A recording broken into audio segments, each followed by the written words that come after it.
రాష్ట్ర ప్రజలకు మాజీ రాజ్యసభ సభ్యులు సంతోష్ కుమార్ తెలంగాణ రాష్ట్ర అవతరణ దినోత్సవ శుభాకాంక్షలు తెలిపారు.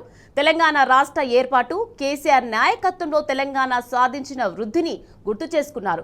11 సంవత్సరాల తెలంగాణ ఆకాంక్ష నుండి పరివర్తన వైపు ముందుకు వెళ్తుందన్నారు. కేసీఆర్ అవిశ్రాంత దార్శనికత నేతృత్వంలోని ప్రయాణం ఆయన కేవలం ఒక నాయకుడు మాత్రమే కాదు, తెలంగాణను కలల నుండి మైలురాళ్లుగా మార్చిన దార్శనికుడని కొనియాడారు.